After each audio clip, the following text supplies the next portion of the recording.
Hello मेरे प्यारे बच्चों, क्या हाल चाल? बढ़िया सब। तो कैसे हो मेरे बब्बर शेर और शेरनियों?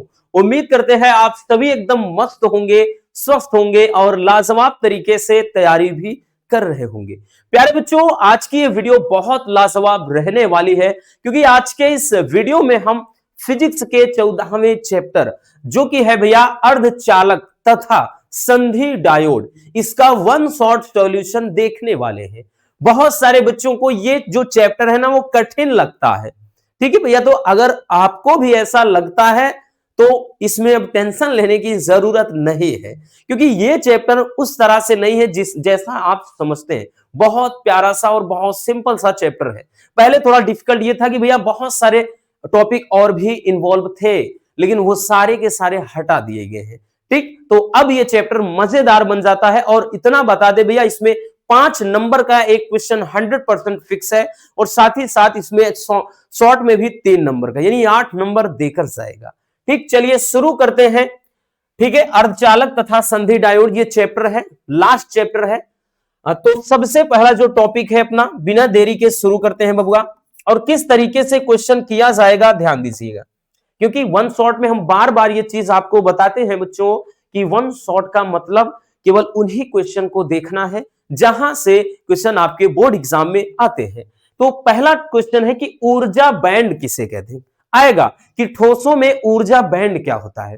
तो भैया देखिए, ठोसों में अगर हम बात कर ले तो जो इलेक्ट्रॉन होते हैं उनके ऊर्जा स्तरों का एक समूह होता है, उसे ही ठोसों का क्या कहते, मतलब उसी ही क्या कहा जाता है, ऊर्जा बैंड। एकदम सिंपल से लैंग्वेज में। या फिर इसको थोड़ा और लंबा लिखना चाहेंगे तो ये बोहर-बरी के अनुसार कि परमाणु के बीच में अन्योन्य क्रिया होती है, यानी परमाणुओं के बीच में क्या है, अन्योन्य क्रिया होती है, जिसके कारण उनके ऊर्जा स्तरों में, मतलब जो ऊर्जा स्तर हैं उनमें विक्षोभ उत्पन्न होता है और वो प्रत्येक ऊर्जा स्तर में से अनेक ऊर्जा स्तर में डिवाइड हो जाते हैं।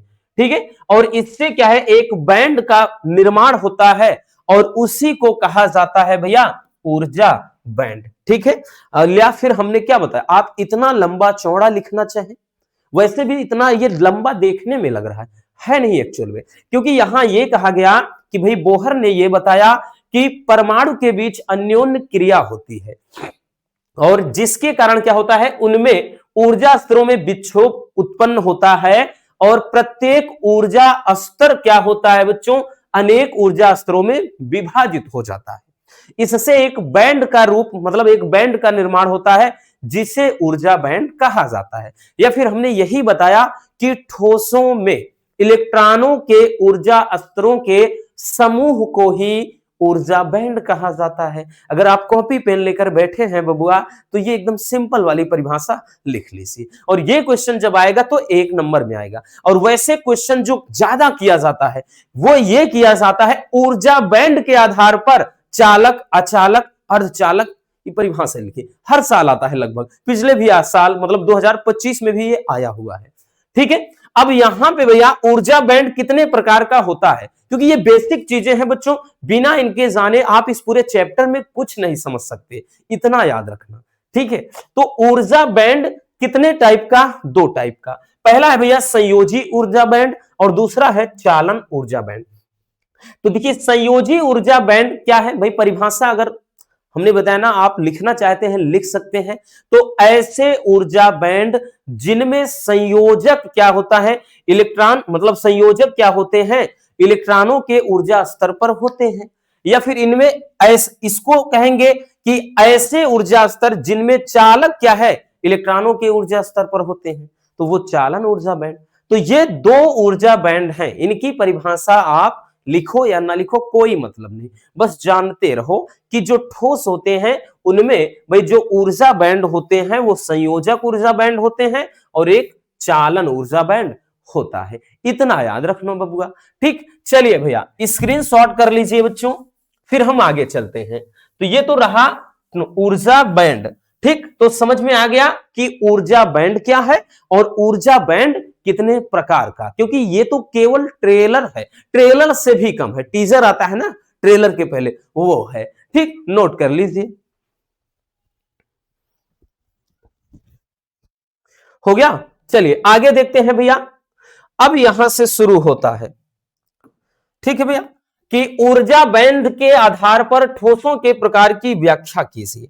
अब यहीं से क्वेश्चन इंपॉर्टेंट शुरू हो जाता है, ठीक भैया, मोस्ट इंपॉर्टेंट है बबुआ, क्योंकि हमने बताया ना कभी कभार हो जाए, मिस हो जाए, नहीं तो ये क्वेश्चन अक्सर आता ही आता है, डेफिनेटली फिक्स होता है कि यहां कहेगा कि ऊर्जा बैंड के आधार पर ठोसों का वर्गीकरण कीजिए। ठीक, तो देखिए ऊर्जा बैंड के आधार पर भैया ठोसों को तीन भागों में बांटा गया है। पहला है बच्चों चालक, क्या है भैया, चालक, पहला है चालक, और दूसरा है बच्चों कुचालक, और तीसरा है अर्धचालक। बाकी यहां पे देखना परिभाषा भैया आपकी अलग होगी। वैसे तो हम जानते हैं चालक, अचालक और अर्धचालक की परिभाषा, ठीक है। यहां पर बच्चों ऊर्जा बैंड के आधार पर कहेगा, यह चीज ध्यान देना, और यहीं पर बच्चे गलती करते हैं, क्योंकि वो भाई चालक अचालक जो अर्धचालक है वो दूसरी परिभाषा लिख देते हैं। वैसे में हम जानते हैं कि जिसमें धारा का प्रवाह होता है या आवेश का प्रवाह होता है वो चालक कहलाते हैं, और जिनमें आवेश का प्रवाह नहीं होता है वो कुचालक कहलाते हैं। और जिसमें क्या होता है भैया, जो क्या है कि मुख्य रूप से कुचालक होते हैं, लेकिन कुछ उसमें पदार्थ मिला दो तो चालक का गुण विद्यमान हो जाता है, तो वो अर्धचालक कहलाते हैं। लेकिन यहां पर जो आपको परिभाषा लिखना होगा वो ऊर्जा बैंड के आधार पर, तो एक अलग परिभाषा होगी, तो क्या होगी वही समझते हैं। तो देखिए भैया चालक क्या है, चालक में जो संयोजी ऊर्जा बैंड है तथा चालन ऊर्जा बैंड है वो पूर्ण रूप से भरे होते हैं। क्या होते हैं भैया, पूर्ण रूप से भरे होते हैं, अर्थात इनके बीच वर्जित ऊर्जा अंतराल ना के बराबर होता है, मतलब कोई जगह नहीं बचती है। चलिए इसको समझते हैं फिगर के माध्यम से।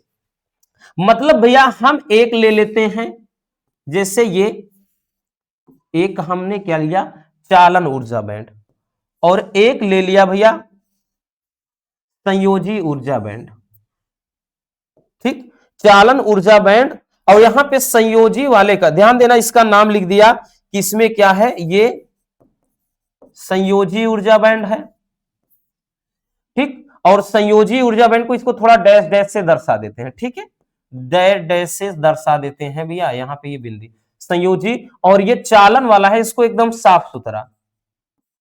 तो अब की बार इसमें यही चीज बोल रहा है बच्चों, इसमें यह कह रहा है कि भैया ठोसों में चालक क्या है, तो चालक में जो संयोजी ऊर्जा बैंड है और चालन ऊर्जा बैंड के बीच में, मतलब ये पूर्ण रूप से क्या होते हैं, भरे होते हैं, इनके बीच में बात कर ले भैया, इनके बीच में जो ऊर्जा अंतराल होता है वो ना के बराबर होता है। कैसा होता है भैया, वो ना के बराबर होता है, यानी ये पूर्ण रूप से क्या होते हैं भैया, भरे होते हैं, ठीक है। आई बात समझ में। ये जो बीच वाला क्षेत्र होता है प्यारे बच्चों, जो बीच वाला क्षेत्र होता है इसी को बोलते हैं वर्जित ऊर्जा अंतराल। क्या बोलते हैं, वर्जित ऊर्जा अंतराल।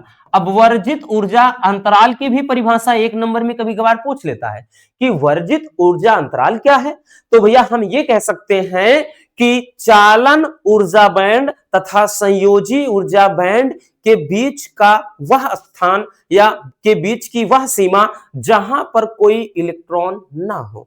क्या हो भैया, जहां पर कोई इलेक्ट्रॉन ना हो, तो वो क्षेत्र या वो सीमा या वो भाग क्या कहलाएगा, वर्जित ऊर्जा अंतराल कहलाएगा।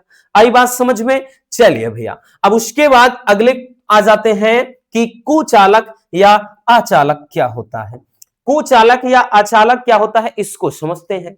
तो भैया कुचालक में संयोजी ऊर्जा बैंड तथा चालन ऊर्जा बैंड के बीच में वर्जित ऊर्जा अंतराल बहुत अधिक होता है।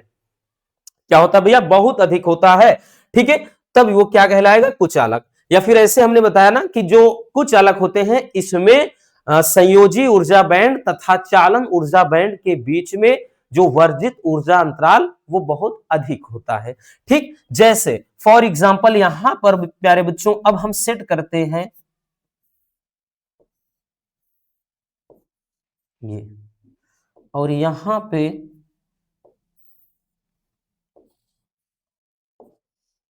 दिख रहा है नीचे, हाँ दिख रहा है, ठीक, अब की बार ध्यान देना भैया, इनके बीच, ठीक, जैसे ये क्या है ऊपर, तो ऊपर है ये चालन, चालन ऊर्जा बैंड, और ये संयोजी है, और इसको हमने बताया ना थोड़ा डैश डैश मतलब बिंदी बिंदी से कर दे रहे हैं समझने के लिए। ये तो ये संयोजी ऊर्जा बैंड है। तो संयोजी ऊर्जा बैंड के बीच में अब की बार भैया ये जो वर्जित ऊर्जा अंतराल है, वर्जित ऊर्जा अंतराल है, वो बहुत अधिक हो। यहां पर आप देख रहे हैं साफ साफ कि भैया इसके बीच में जो गैप था वो बहुत कम था, यानी ना के बराबर, ठीक है। लेकिन इसके बीच में जो गैप है वो बहुत अधिक है, और इसके लिए पूछा जाता है भैया कि कभी कभार क्वेश्चन ये भी कर लेता है कि कुचालक या अचालक के लिए वर्जित ऊर्जा अंतराल कितना होता है।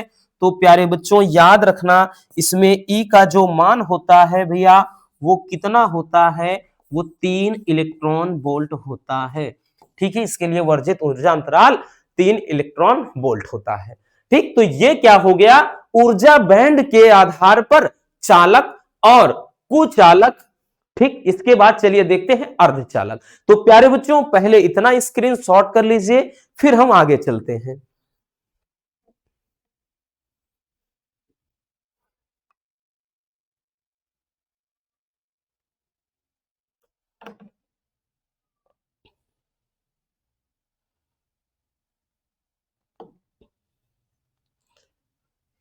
हो गया भैया, चलिए आगे चलते हैं बच्चों।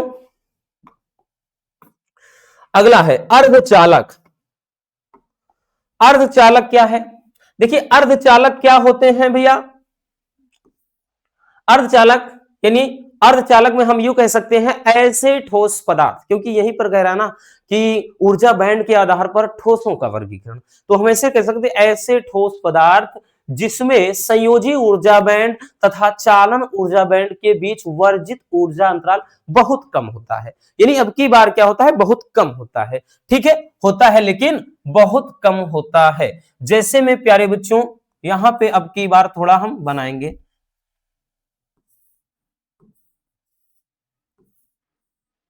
ये एक हो गया,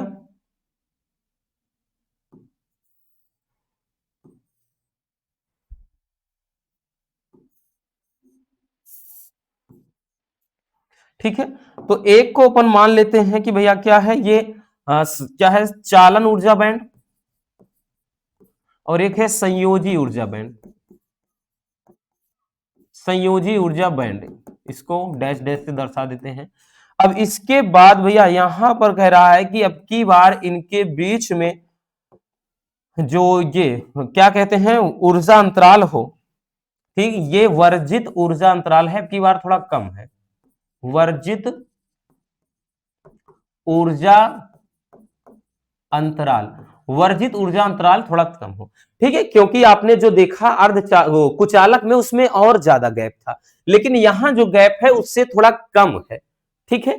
और देखा चालक के अंदर यहां पर आपने देखा था जो गैप था भैया वो एकदम से मतलब गैप जो था वो मतलब ना के बराबर था, और कुचालक में बहुत ज्यादा हो और अर्धचालक में थोड़ा कम, ठीक है। तो ये ऊर्जा अंतराल क्या है, इसमें थोड़ा कम हो, अर्थात इनकी जो ऊर्जा हो प्यारे बच्चों, पूछा जाता है कभी कभार वो 1.1 इलेक्ट्रॉन वोल्ट हो, ठीक है ना। ये होता है इतना इनका वर्जित ऊर्जा अंतराल। तो ऐसे ठोस क्या कहलाएंगे, अर्धचालक कहलाएंगे। ऐसे ठोस क्या कहलाएंगे भैया, अर्धचालक कहलाएंगे, ठीक है ना। और ये चीज हम बार बार आपको बता चुके हैं प्रीवियस ईयर में, पहले बात तो आप उसको क्या बहुत सारे बच्चे देख भी चुके हैं वीडियो, ऐसी बात नहीं है। लेकिन अब यहां पे एक चीज ध्यान देना, हम आपका ये वर्जित ऊर्जा अंतराल की परिभाषा भी लिख दे रहे हैं, बहुत सारे बच्चे ये बार बार इस पे कंफ्यूज हो जाते हैं, क्योंकि भैया ये भी कई बार पूछ लिया गया है कि वर्जित ऊर्जा अंतराल क्या है, वर्जित ऊर्जा अंतराल क्या है, ठीक। तो ध्यान दे भैया, क्योंकि हम बार बार यही बोल रहे हैं ना ये शब्द कि वर्जित ऊर्जा अंतराल, वर्जित ऊर्जा अंतराल, तो एक्चुअल में वर्जित ऊर्जा अंतराल होता क्या है। तो अभी हमने क्या बताया बच्चों कि ठोसों में कह सकते हैं कि वह सीमा कि जहां इलेक्ट्रॉन ना उपस्थित हो, या फिर ऐसा कह सकते हैं कि चालन ऊर्जा बैंड, चालन ऊर्जा बैंड तथा संयोजी ऊर्जा बैंड, संयोजी ऊर्जा बैंड के बीच, चालन ऊर्जा बैंड तथा संयोजी ऊर्जा बैंड के बीच वह स्थान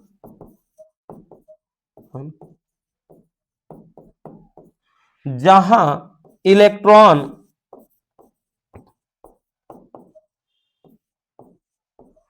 उपस्थित ना हो, उपस्थित ना हो,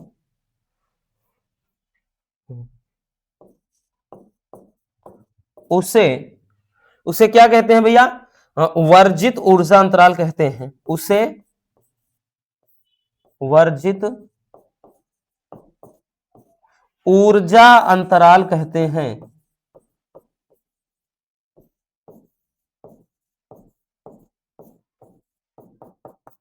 उसे भैया वर्जित ऊर्जा अंतराल कहा जाता है।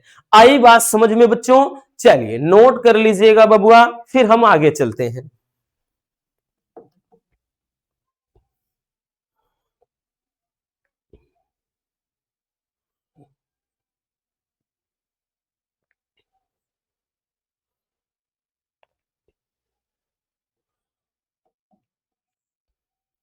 हो गया? चलिए भैया आगे चलते हैं। अब देखते हैं प्यारे बच्चों कि अर्धचालक क्या है, अर्धचालक क्या है और अर्धचालक कितने प्रकार के होते हैं। ठीक है ना, ये भी बहुत ही प्यारा सा क्वेश्चन है कि अर्धचालक होता क्या है। देखिए अभी हमने बताया कि भाई अर्धचालक, देखिए चालक, कुचालक, अर्धचालक। वैसे परिभाषा में देखते हैं कि देखिए अगर हम तीन चीजों को लिखें, पहले समझिए आप, चालक हो गया, उसके बाद पहले समझने, यहां पे जैसे अपन ले लेते हैं कुछ मतलब क्या कहते हैं, एक बीच में ले लिया अर्धचालक, अर्धचालक, इधर चालक और इधर कुचालक। तो देखिए चालक जो हैं इनकी जो चालकता है वो कुचालक से अधिक होती है, कुचालक से चालकता अधिक होंगी, लेकिन जो अर्धचालक हैं वो इनकी जो चालकता है वो भी इससे अधिक होगी और चालक से कम होगी। मतलब जो चालक होते हैं उनमें चालकता का गुण क्या है, बहुत ज्यादा विद्यमान होगा। फिर उसके बाद जो कुचालक होते हैं उनमें चालकता का गुण नहीं विद्यमान होता है, यानी बिल्कुल ना के बराबर। जो अर्धचालक होते हैं वो पूरी तरह से कुचालक नहीं होते हैं, पूरी तरह से नहीं होते हैं, उनमें चालकता का गुण विद्यमान नहीं होता है, लेकिन यानी एक प्रकार के कुचालक ही होते हैं। लेकिन ऐसे कुछ पदार्थ हैं मिला दो कि वो फिर से चालक बन जाए। ठीक है, तो जैसे विस्मित हो गया, एंटीमनी, जर्मेनियम, ये सभी। ठीक, तो यहां पर वही पूछा है कि अर्धचालक क्या होता है। तो अर्धचालक भाई ऐसे ठोस पदार्थ जिनकी चालकता चालकों से कम हो, हमने बताया ना कि चालकता चालकों से कम होती है तथा कुचालकों से अधिक हो, उसे अर्धचालक कहते हैं। जैसे जर्मेनियम, सिलिकॉन, कार्बन। ठीक है, ये क्या हो जाएंगे भैया, अर्धचालक में आएंगे। ठीक है, अर्धचालक यानी जैसे जर्मेनियम हो गया, इनका भाई अगर बात कर ले तो ये चालक, जो चालकता होता है उनसे कम इनकी चालकता होगी, लेकिन कुचालक से ज्यादा होगी। ठीक, और अर्धचालक जो होते हैं वो कितने टाइप के होते हैं, दो टाइप के। सबसे पहला होता है शुद्ध, जिसको नैज अर्धचालक, इसको कई बार पूछ लिया गया है कि नैज अर्धचालक किसे कहा जाता है। ठीक, तो शुद्ध अथवा नैज अर्धचालक क्या होते हैं, तो ऐसे अर्धचालक जिनमें कोई अपद्रव्य, कोई यानी बाहर से पदार्थ ना मिलाया जाए, तो उसे शुद्ध अथवा नैज अर्धचालक कहा जाता है। जैसे शुद्ध जर्मेनियम तथा सिलिकॉन। देखिए नाम ही है भैया शुद्ध, जब शुद्ध है तो इसमें बाहर से मिलाने की क्या जरूरत है। तो इतना याद रखना कि ऐसे अर्धचालक जिनमें कोई अपद्रव्य ना मिलाया जाए वो शुद्ध अथवा नैज अर्धचालक कहा जाता है, कहीं कहीं निज लिखा होता है। ठीक, और दूसरा है अशुद्ध अर्धचालक, इन्हीं का प्रयोग ज्यादा होता है। ठीक, तो ऐसे जिसे बाह्य अर्धचालक भी कहा जाता है, तो यदि शुद्ध अर्धचालक में 5 अथवा 3 संयोजकता यानी 5 तथा 3 संयोजी पदार्थ को मिला दिया जाए तो इससे प्राप्त जो अर्धचालक होगा अशुद्ध अथवा बाह्य अर्धचालक कहलाता है। और इन्हीं का प्रयोग ज्यादा से ज्यादा इस पूरे चैप्टर में किया जाएगा, इन्हीं के बारे में पढ़ना है। ठीक है, किसके बारे में? अशुद्ध अर्धचालक के बारे में। ठीक, तो यहां पर चालक क्या है? अर्धचालक, मतलब अर्धचालक क्या है? उसके प्रकार। ठीक है, सिंपल सी परिभाषा। तो ऐसे पदार्थ जिनकी चालकता चालक से कम हो। ठीक, जैसे चालक में क्या हो जाता है भैया, जैसे सोना, चांदी, एल्यूमिनियम, कॉपर, ये सब चालक में आएंगे, तो इनसे कम इनकी चालकता होगी। लेकिन जो अचालक होते हैं, जैसे हो गया भैया क्या कहते हैं, कांच हो गया, रबर हो गया, ठीक है, कार्बन हो गया, ठीक, वो क्या कहते हैं, जैसे हीरा हो गया, ये सभी ये कुचालक में आ जाते हैं, इनसे अधिक होंगी। ठीक है, यानी इनके बीच चालक और अचालक के ये बीच वाले समझो होते हैं, लेकिन कुचालक से ज्यादा होते हैं, इतना याद रखना। ठीक है, तो कंफ्यूज नहीं होना है, बस इतना आपको याद रखना है, नोट कर लीजिए।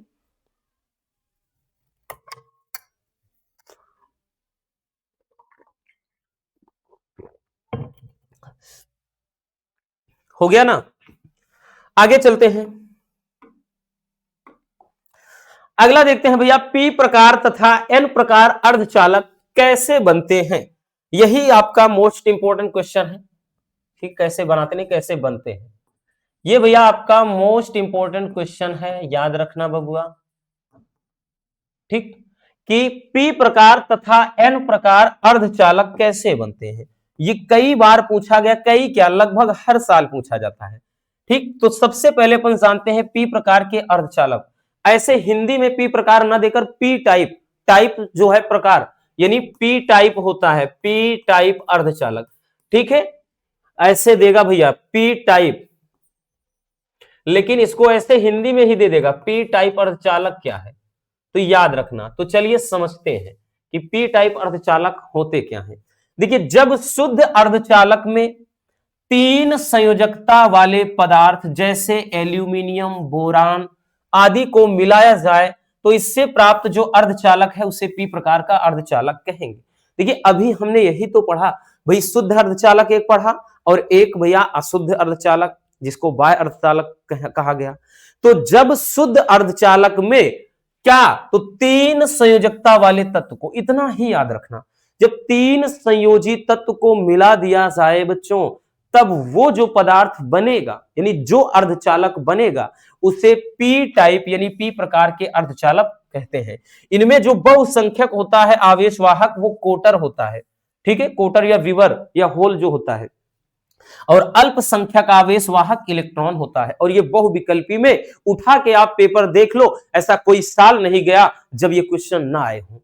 ठीक है भैया, तो याद रखना बच्चों, पी प्रकार के अर्धचालक। अब यहां पे थोड़ा हम आपको समझा देते हैं। ऐसे में देखिए, जो पी प्रकार का अर्धचालक होगा, पी प्रकार का अर्धचालक होगा, तो इसमें यह चीज बोल रहा है, यहां पे समझने, 1 मिनट समझने का प्रयास करिए। यहां पे भैया कह रहा है कि पी प्रकार के चालक में, पी प्रकार का जो अर्धचालक होगा, तो इसमें कौन सा पदार्थ मिला जाएगा, तो 3 संयोजी। 3 संयोजी का मतलब जिसकी संयोजकता, जिसकी वैलेंसी कितना हो भैया, 3 हो। जैसे में बात कर ले एल्यूमिनियम, जैसे एल्यूमिनियम हो गया, इसका इलेक्ट्रॉनिक विन्यास आप करोगे तो भैया 2,10,3, यानी 2, 8, 10, मतलब 2, 8, 10, 3, 13। तो इनकी वैलेंसी कितना, संयोजकता, यानी बाह्य कोश में जो इलेक्ट्रॉन होते हैं वही संयोजकता, तो इनकी संयोजकता 3 है बबुआ।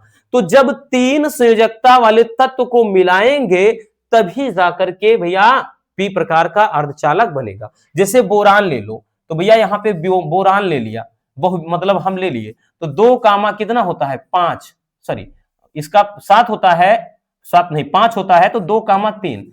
तो अगर आप देखें तो प्यारे बच्चों, यहां पे बाहर देखिए, इसमें भी 3 है, इसमें भी 3।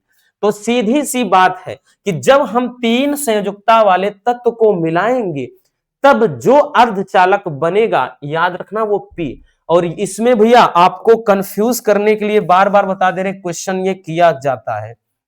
ठीक, सीधा कहेगा कि पी टाइप के अर्धचालक किसे कहते हैं। तो ऐसे अर्धचालक जिसमें 3 संयोजकता वाले तत्व को मिलाया जाए वो पी प्रकार का अर्धचालक होता है। ठीक है, अब समझ में आ गया ना। तो जैसे भैया आपका ये चीज, ठीक है, ये मिलाने पर जो अर्धचालक बनेगा वो थी। और इसमें अभी एक चीज और बोला, वो ये कहा कि यदि भैया मतलब इसमें ये कह रहा है कि इसमें बहुसंख्यक, यानी इसमें जो बहुसंख्यक होंगे, भैया नीचे जगह है नहीं ऊपर लिख दे रहे हैं, बहुसंख्यक आवेश वाहक क्या होते हैं, आवेश वाहक क्या होते हैं। तो बहुसंख्यक आवेश वाहक जो होते हैं ना वो क्या होते हैं, तो बहुसंख्यक आवेश वाहक कोटर होते हैं। कोटर अभी बताएंगे भैया, कोटर और पूरा ये कोटर इलेक्ट्रॉन होते क्या है सब कुछ बताएंगे। और जबकि भैया अल्पसंख्यक क्या है, अल्पसंख्यक क्या होते हैं, तो अल्पसंख्यक है भैया इलेक्ट्रॉन, अल्पसंख्यक इलेक्ट्रॉन है। ठीक है, तो इतनी सी बात प्यारे बच्चों किसके बारे में याद रखिए, तो मेरे बब्बर शेर और शेरनियों पी प्रकार के अर्धचालक में। किसमें भैया, पी प्रकार के अर्धचालक में। ठीक है, क्लियर हो गया पी प्रकार का अर्धचालक। चलिए अब देखते हैं एन प्रकार यानी एन टाइप का अर्धचालक। अब देखिए, अभी हमने इसके पहले पढ़ा कि भैया या तो 3 पद संयोजकता वाले पदार्थ मिलाया जाएगा या तो 5, तो 3 वाला तो देख लिया।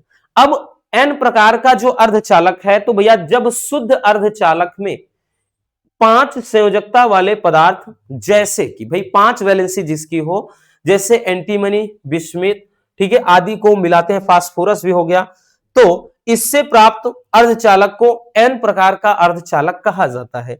और इसमें बहुसंख्यक आवेश वाहक जो होते हैं वो इलेक्ट्रॉन तथा अल्पसंख्यक आवेश वाहक क्या होंगे भैया, कोटर होते हैं।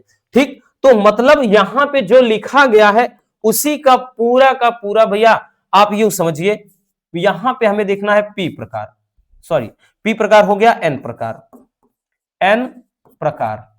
अब एन प्रकार में भैया, ठीक है, नीचे जगह है नहीं इसके, तो यहां समझा दे रहे हैं इसका यहां पे देखिए इंडिकेट कर दे रहे हैं, नहीं तो आप कंफ्यूज हो जाओ। इसका ऊपर है और इसका भी यहीं पर क्या है, ऊपर दे रहे हैं। तो देखिए यहां पे भैया अब की बार क्या मिलाना है, तो कह रहा है कि 5 संयोजकता वाले तत्व को, ठीक है, यहां पर भैया 5 संयोजी, थोड़ा इधर से लिखते हैं, 5 संयोजी यानी 5 संयोजकता वाले तत्व को जब मिलाएंगे, जैसे बोरान ले लेते हैं, मतलब सॉरी फास्फोरस ले लेते हैं, पी क्या है, फास्फोरस, फास्फोरस का 15 होता है, इसका इलेक्ट्रॉनिक विन्यास करोगे 2 8 10 5 15, ठीक है, कितना हो जाएगा 2 8 10 और 5 15, तो बाह्य कोश में कितना इलेक्ट्रॉन गया, 5। तो भैया इसका मतलब 5 इलेक्ट्रॉन यानी 5 संयोजकता वाले तत्व को अगर अर्धचालक में मिला दिया जाए तो जो भाई अर्धचालक बनेगा वो एन प्रकार या एन टाइप अर्धचालक हो जाता है। ठीक है भैया, अब यहां पर जो कुछ भी है बच्चों इसी का उल्टा हो जाएगा। अब यहां पे जो बहुसंख्यक होगा, बहुसंख्यक आवेश वाहक, आवेश वाहक, और उसके बाद अल्पसंख्यक आवेश वाहक, अल्पसंख्यक आवेश वाहक। ठीक है, तो देखिए भैया बहुसंख्यक आवेश वाहक अब की बार जो होंगे, तो बहुसंख्यक आवेश वाहक में देखिए इसमें जो एन टाइप में होंगे तो इलेक्ट्रॉन हो जाएंगे, इलेक्ट्रॉन, और अल्पसंख्यक में कोटर हो जाएगा। ठीक है, कोटर, आई बात समझे कि इसको वीवर या फिर होल कहा जाता है। ठीक, चलिए समझ में आ गया बबुआ, तो यही आपको समझना है, बहुत प्यारा सा टॉपिक है। पी प्रकार के अर्धचालक क्या है, एन प्रकार के। फिर से एक बार हम क्लियर कर देते हैं, सुन लीजिए हमारी बातों को, कि जब अर्धचालक में 3 संयोजकता वाले तत्व को मिला दिया जाए तब भैया पी प्रकार का अर्धचालक बनता है। इसमें अल्पसंख्यक मतलब बहुसंख्यक आवेश वाहक कोटर होगा और अल्पसंख्यक इलेक्ट्रॉन, ये बहुविकल्पी में बड़ा पूछता है। और जब अर्धचालक में 5 संयोजकता वाले तत्व को मिला दिया जाए तो एन प्रकार का अर्धचालक बनता है, और इसमें बहुसंख्यक आवेश वाहक इलेक्ट्रॉन हो जाएंगे और अल्पसंख्यक कोटर हो जाएंगे। ये 2 चीजें हमेशा याद रखना कि कितने संयोजकता वाले तत्व को मिलाया जा रहा है और इसमें किसमें कौन सा आवेश वाहक होता है, और कुछ भी तो नहीं है, नोट कर लीजिए।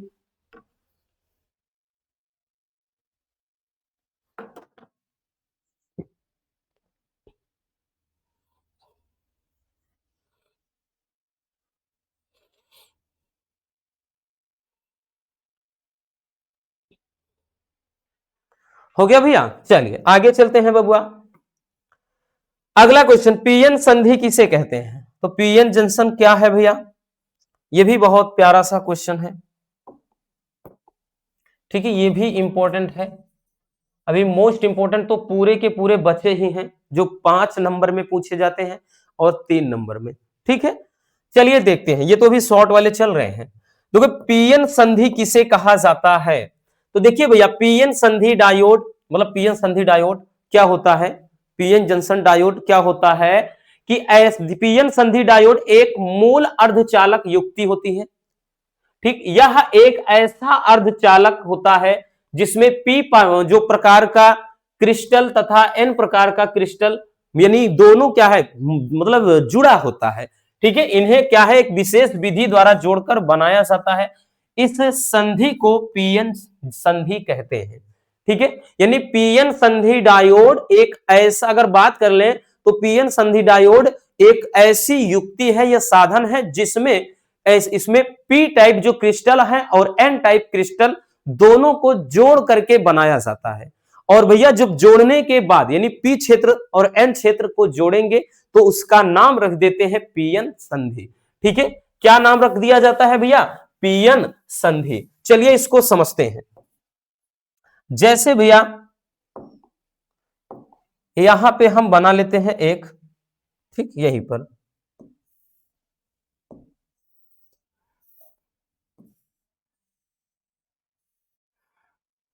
एक मिनट समझने का प्रयास करिए बबुआ। देखिए अब इसको भाई यहां से बीचों बीच हम एक पट्टी बना दिए, उसके बाद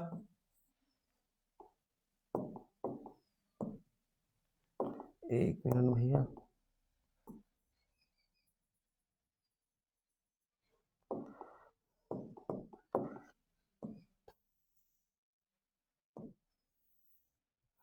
देखिए अब यहां पर अगर हम बात कर लें तो हम दर्शा दे रहे हैं दोनों तरफ।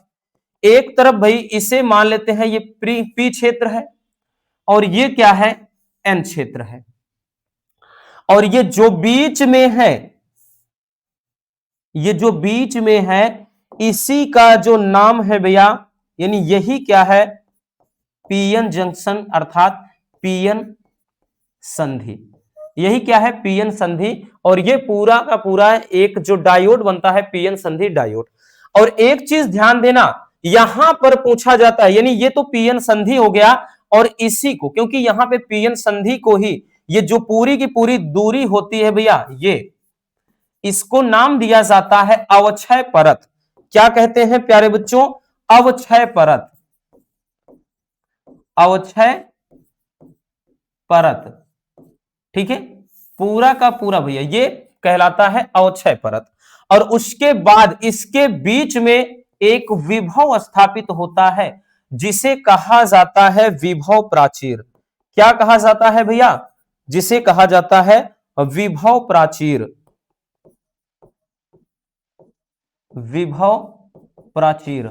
ये क्वेश्चन कई बार किए जा चुके हैं और बहुत ज्यादा पूछा जाता है, ठीक है, कि अवक्षय परत क्या है और विभव प्राचीर। और यहां पे पी, जैसे भाई पी क्षेत्र है तो पी क्षेत्र में भैया आवेश वाहक होते क्या है? तो पी क्षेत्र में आवेश वाहक कोटर होते हैं, ठीक है। तो आवेश वाहक जो कोटर होते हैं दर्शा दिया, तो जैसे यहां पर हम दर्शा दे रहे हैं ऐसे,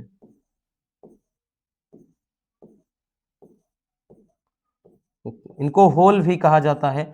और एन क्षेत्र में भैया इलेक्ट्रॉन होते हैं और इनको ऐसे पूरी तरह से बिंदी से दर्शा देते हैं।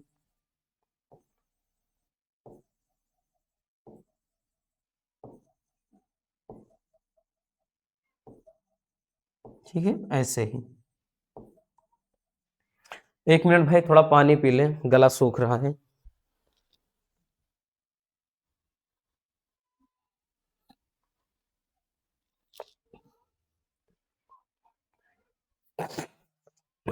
हो गया भैया, समझ में आ गया। तो यहां पर ये एक पीएन संधि डायोड बना है। ठीक है भैया, जैसा कि हमने बताया, ये क्या कहलाएंगे? कोटर कहलाएंगे। ठीक, ये कहलाएंगे कोटर। और इधर क्या है भैया? ये होंगे इलेक्ट्रॉन। इलेक्ट्रॉन, और बीच में ये जो पट्टी है, पट्टी मतलब बीच का, पहले समझ लेना, नहीं तो आप लोग गड़बड़ कर दोगे। यानी ये यहां से यहां पूरे को नहीं, ठीक है, ये जो गुलाबी रंग की बनी है, यही आप पीएन संधि मानिए, नहीं तो आप पूरा का पूरा समझ लोगे, क्योंकि यहां पे पूरा का पूरा जो अवक्षय परत कहलाता है। ठीक है, यहां पर भाई पी क्षेत्र में ये कोटर को दर्शाया गया है, एन क्षेत्र में इलेक्ट्रॉन को दर्शाया गया है। ठीक, और इधर परिभाषा भी हम लिख देते हैं। ठीक है, क्योंकि बच्चे अक्सर ये कंफ्यूज हो जाते हैं कि सर अवक्षय परत क्या है, विभव प्राचीर क्या है, क्योंकि यहां परिभाषा अलग से हम कुछ लिखा नहीं है हमने। चलिए लिख देते हैं, इधर लिख दे रहे हैं भैया अवक्षय परत। अवक्षय परत क्या है? तो अवक्षय परत की परिभाषा प्यारे बच्चों इधर लिख देते हैं। ठीक है, एकदम सिंपल सी परिभाषा है अवक्षय परत। तो यहां पर लिखेंगे भैया कि पी तथा एन क्षेत्र के बीच, ठीक है, पी तथा एन क्षेत्र के बीच वह स्थान, वह स्थान जहां जहां आवेश चलनशील नहीं होते हैं,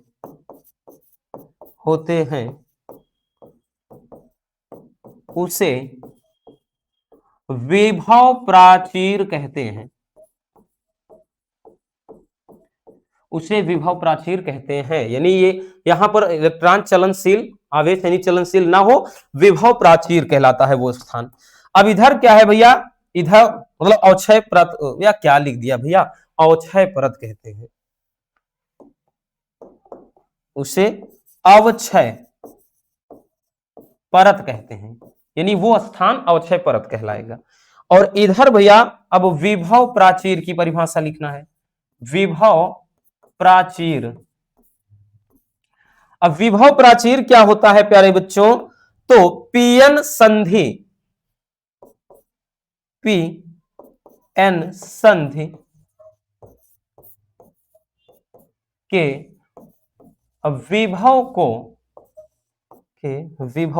यानी इसमें जो भी विभव लगेगा तो पीएन संधि के विभव को विभव प्राचीर कहा जाता है।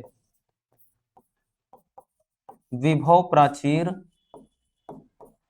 कहा जाता है। समझ में आ गया भैया? ये एक हमने सिंपल तरीके से आपको इसलिए समझाया क्योंकि अब आगे आने वाले टॉपिक में आपको भैया ये पी और एन बार बार समझना होगा बच्चों, कि भैया पी क्षेत्र, एन क्षेत्र, अवक्षय परत क्या है, विभव प्राचीर क्या है, सब कुछ समझना है। ठीक है, इसलिए यहां पर अच्छे से समझा दिया। चलिए नोट कर लीजिए भैया।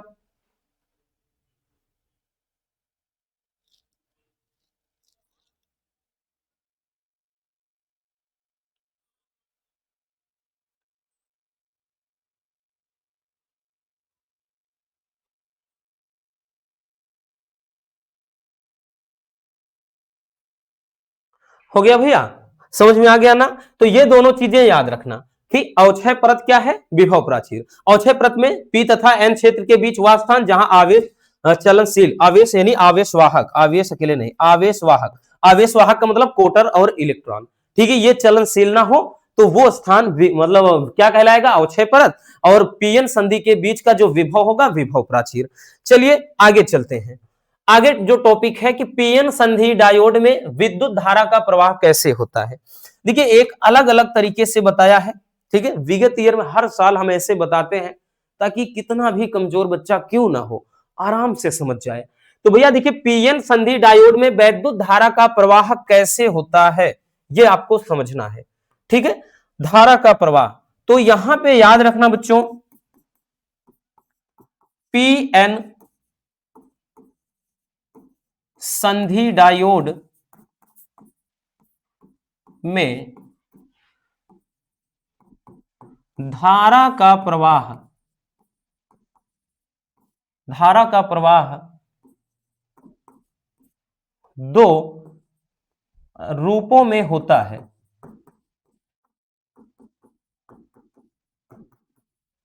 ठीक है, यहां पे अच्छा ऊपर लिखा भी तो है भैया, पीएन संधि डायोड को बाह्य बैटरी से दो विभिन्न प्रकार से जोड़ा जा सकता है। तो वहां पर वही चीज है कि पीएन संधि डायोड में धारा का प्रवाह दो रूपों में होता है। ठीक है, दो रूपों में होता है, तो भैया किन दो रूपों में होता है, तो यहां पे लिख दे रहे हैं कि धारा का जो प्रवाह होता है वो प्यारे बच्चों एक तो होता है आपका अग्रदिशिक। ठीक है भैया, एक होता है आपका अग्रदिशिक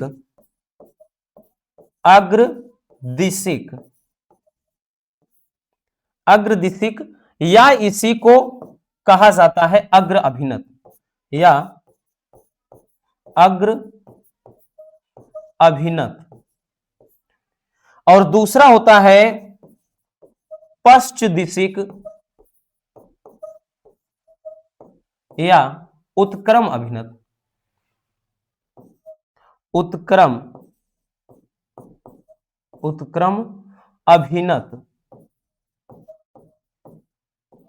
ठीक है, एक अग्र दिशिक या अग्र अभिनत, एक दूसरा होता है पश्च दिशिक या उत्क्रम अभिनत। तो धारा का जो प्रवाह होता है भैया इन्हीं दो रूपों में किया जाता है। और एक चीज ध्यान देना, पीएन संधि डायोड का कभी कभार सैंबल पूछ लेता है, तो इसका प्रतीक कैसे होता है प्यारे बच्चों, तो ये सैंबल जो होता है इस तरह से। ठीक है, जिसमें ये आपका हो जाता है P वाला क्षेत्र और ये N वाला क्षेत्र। ठीक है, ये H ना समझ लेना, N है। तो ये सैंबल यानी प्रतीक होता है। ठीक है भैया, चलिए इसको भी देख लीजिए, मतलब इस समझने के लिए। बाकी अब यहीं से आगे जो टॉपिक होंगे वहीं से दमदार टॉपिक की शुरुआत होती है।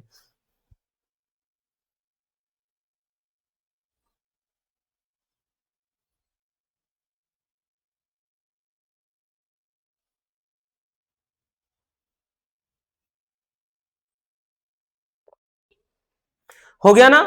अब चलिए अब देख लेते हैं, हमने बताया भैया दो रूपों में है होता है।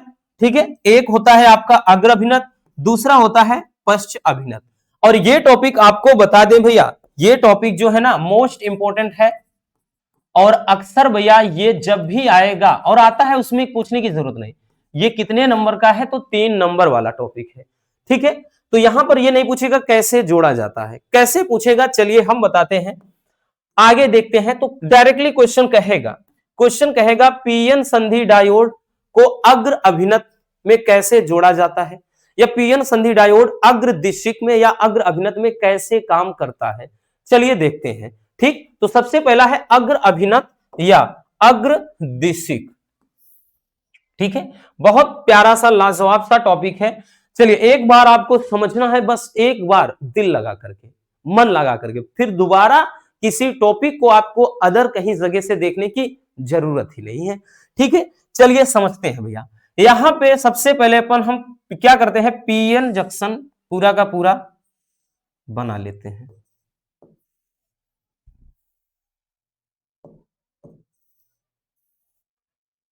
चलिए अच्छे से इसको बना लेते हैं। ठीक है,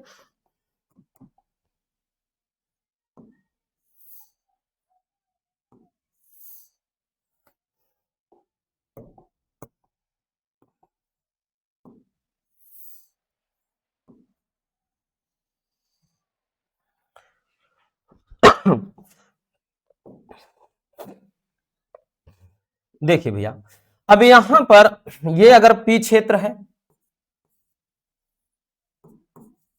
पी क्षेत्र, और यहां पे क्या है, एन क्षेत्र। पी क्षेत्र है एक, एन क्षेत्र है, और बाकी भैया अब यहां पर देखिए ये तो पीएन संधि डायोड आपका बन गया। पी क्षेत्र में आवेश वाहक जो होते हैं तो भैया क्या होते हैं, कोटर। ठीक है, कोटर होते हैं तो यहां पर कोटर को बना लेते हैं,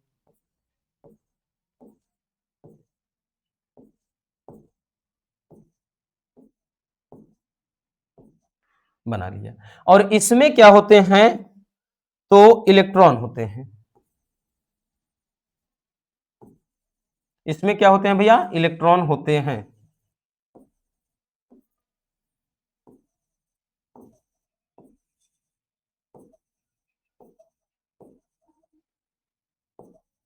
ठीक है, इलेक्ट्रॉन हो गए। अब यहां पे समझना कि पीएन संधि डायोड का जो अग्रदिशिक है या अग्र अभिनत है वो कैसे काम करता है। ठीक है, समझते चलना। ये तो भैया हमको पता है प्यारे बच्चों, ये जो है पीएन संधि है, पीएन संधि है। अब यहां पर देखिए साथ साथ मिल करके भैया हम चल सीखते चलते हैं, है ना, हम साथ साथ एकदम हम और आप सीखते चलते हैं। देखिए क्या होता है कि जब एक बैटरी के धन सिरे को पीएन संधि डायोड के पी क्षेत्र से जोड़ा जाता है, समझने का प्रयास करिए, नीचे एक बैटरी छोड़ना है तो पी क्षेत्र को अपन किसके साथ जोड़ देते हैं, तो मेरे बब्बर शेर और शेरनियों, ये कह रहा है कि बैटरी के धन सिरे से, कहां नीचे लाइन जा रही है, बैटरी के धन सिरे से, मतलब बैटरी का ये धन सिरा मान लेते हैं। फिर कह रहा है बबुआ कि ऋण सिरे को एन क्षेत्र से जोड़ दिया जाए, तो मतलब पीएन संधि के का जो एन सिरा है, तो भैया एन सिरे को अपन किसके साथ जोड़ दें, तो कह रहा है बैटरी का। इसमें बैटरी का भैया कौन सा सिरा लाएंगे, ऋण सिरा, तो इसमें कह रहा है कि ऋण सिरे से जोड़ देते हैं। ठीक है भैया, तो इसे अग्र अभिनत या अग्रदिशिक कहा जाता है। अब देखिए ये तो रहा अग्र अभिनत क्या होता है, ठीक है ना, कि जब पीएन संधि डायोड के पी क्षेत्र को बैटरी के धन सिरे से जोड़ दिया जाए। ये क्या है बबुआ, तो ये एक बैटरी है, एक बैटरी लगाई गई है। तो यही चीज कह रहा है कि जब पीएन संधि डायोड में पी क्षेत्र को बैटरी के धन सिरे से और एन क्षेत्र को बैटरी के ऋण सिरे से, इसको थोड़ा समझा दें, ये भी लिख देना कि ये भैया क्या है, कोटर है। ठीक है, बार बार बताना जरूरी है आपको, ये क्या है, इलेक्ट्रॉन है। ठीक है, क्योंकि इसमें आवेश वाहक, जो बहुसंख्यक आवेश वाहक इलेक्ट्रॉन होंगे और पी क्षेत्र में आपको पता है कोटर होते हैं। तो यहां पे इतना समझ में आ गया कि अग्रदिशिक क्या होता है, कि जब पी क्षेत्र को धन सिरे से जोड़ दे और एन क्षेत्र को ऋण सिरे से जोड़ दे तो इसे अग्रदिशिक या अग्र अभिनत कहते हैं। अब ये काम कैसे करता है वो समझना। ठीक है भैया, यहां से समझिए, इसीलिए थोड़ा हमने एक दो लाइन गैप कर दिया, क्योंकि यहां से कार्य विधि समझेंगे कि ये अग्र अभिनत की स्थिति में कार्य कैसे करता है। देखिए भैया, अग्र अभिनत की स्थिति में पीएन मतलब जो पी क्षेत्र है उसमें उपस्थित कोटर, यानी पी क्षेत्र में जो ये दिख रहे हैं ये सब क्या है, कोटर है, होल जिसको कहते हैं, या विवर्ब है।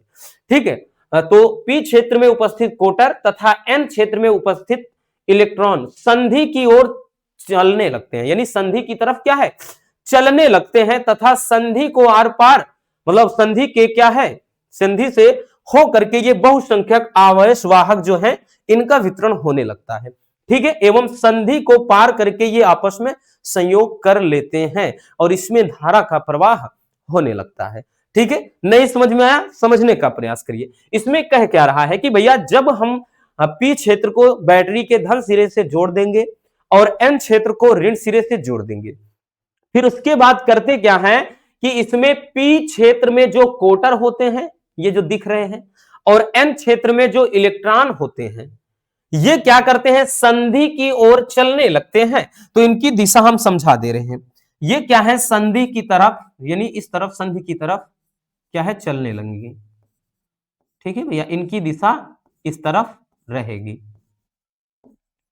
याद रखना, संधि की तरफ चलने लगते हैं। और ये जो इलेक्ट्रॉन है भैया ध्यान देना, कहां पे ध्यान देना, ये यही तो कह रहा है ना कि इलेक्ट्रॉन की ओर चलने लगते हैं तथा संधि से होकर बहुसंख्यक आवेश वाहकों का वितरण होने लगता है, और ये भी क्या है, संधि की तरफ। ठीक है, तो इस तरह इनके आवेश वाहकों का क्या है, वितरण होने लगेगा। तो इस ऐसी स्थिति में ये क्या करेंगे भैया कि संधि की तरफ, क्योंकि यहां पर ये संयोग कर लेंगे, फिर ये संधि में कोम यानी जो संधि होती है पीएन संधि है, इस संधि को पार करके आपस में क्या है संयोग कर लेंगे। तो ऐसी स्थिति में फिर होगा क्या बच्चों, होगा क्या भैया, इसमें क्या है बैटरी में धारा का प्रवाह शुरू हो जाता है। ठीक है, यानी इसमें क्या होती है भैया, फिर धारा बहने लगती है, ये होता है। ठीक है, तो यहां पर लिखेंगे, फिर लिखेंगे, यहां पर लिखेंगे, संयोग कर लेते हैं, तथा तथा पीएन तथा इसमें धारा का प्रवाह, धारा का प्रवाह होने लगता है। ठीक है, धारा का प्रवाह क्या है भैया, होने लगता है। तो ये हो जाता है अग्र अभिनत या अग्र दिशिक, जो कि बहुत सिंपल सा टॉपिक है, कुछ भी नहीं इसमें समझना, एकदम आसान है। चलिए नोट कर लीजिए, फिर उसके बाद हम आगे चलते हैं।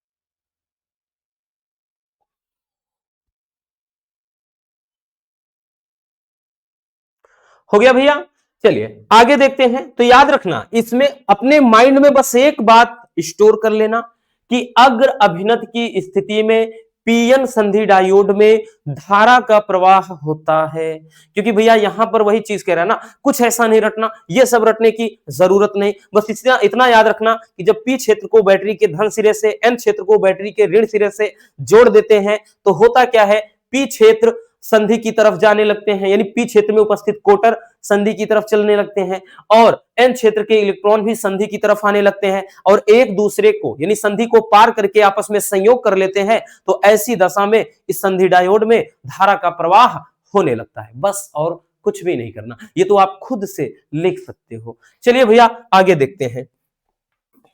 अगला टॉपिक है पश्च दिशिक या पश्च अभिनत।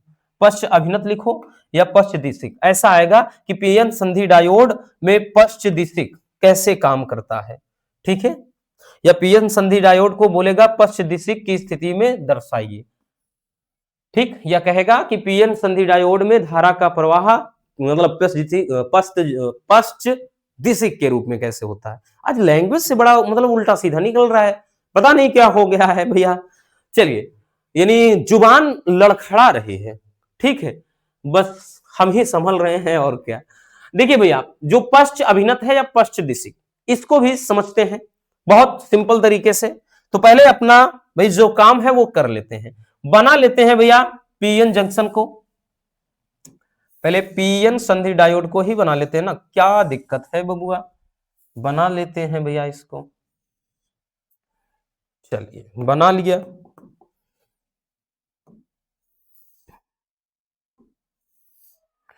और इधर ले लिया, ये ले लिया।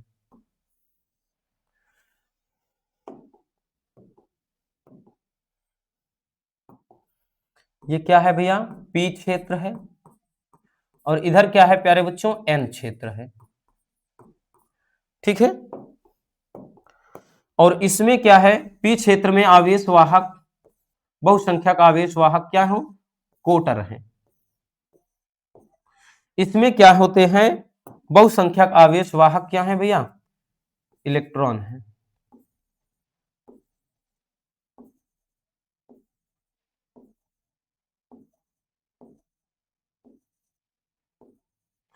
देखिए आवेश, ठीक, इनको भी दर्शा देते हैं। ये क्या है भैया, तो ये इलेक्ट्रॉन है,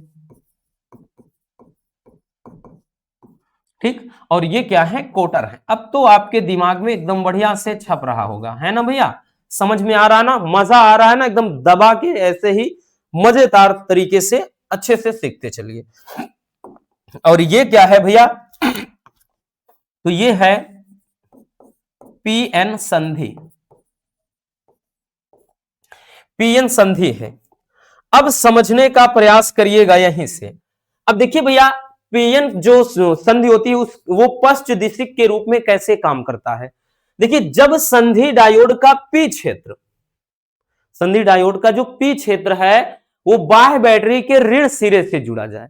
मतलब अब की बार जैसे भाई बैटरी है तो बैटरी के ऋण सिरे से, यहां पर ये कोई बैटरी है भैया, अब उसके बाद भैया इधर है, तो समझना अब बैटरी का जो पी सिरा है मतलब पी क्षेत्र है वो बैटरी के अब ऋण सिरे से, मान लेते हैं यहां पे अब की बार माइनस, या अगर हम पी इधर रखते तो एन इधर रखते तो आकर के जुड़ता, बट ऐसे में पी एन सामने सीधा सीधा है, समझ में आ जाएगा।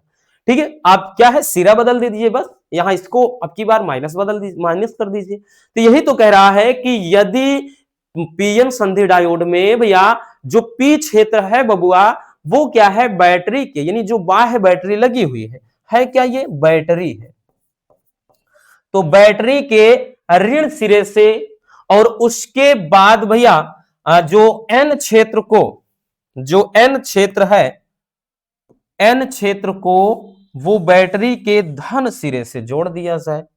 ठीक है, बैटरी के धन सिरे से, ये धन सिरा है, बैटरी के धन सिरे से जोड़ दिया जाए तो इस स्थिति को, ठीक है, क्या कहा जाता है, उत्क्रम अभिनत या पश्च दिशिक कहते हैं। समझ में आ गया ना कि भैया हमने क्या कहा, जब संधि डायोड का पी क्षेत्र बाह्य बैटरी के ऋण सिरे से तथा एन क्षेत्र बैटरी के भैया धन सिरे से, यानी जो ये एन वाला क्षेत्र है ये धन सिरे से आकर जुड़ जाए तो इस संधि को पश्च अभिनत, यानी इस स्थिति को क्या कहते हैं, पश्च अभिनत या उत्क्रम अभिनत, उत्क्रमण नहीं भैया उत्क्रम अभिनत।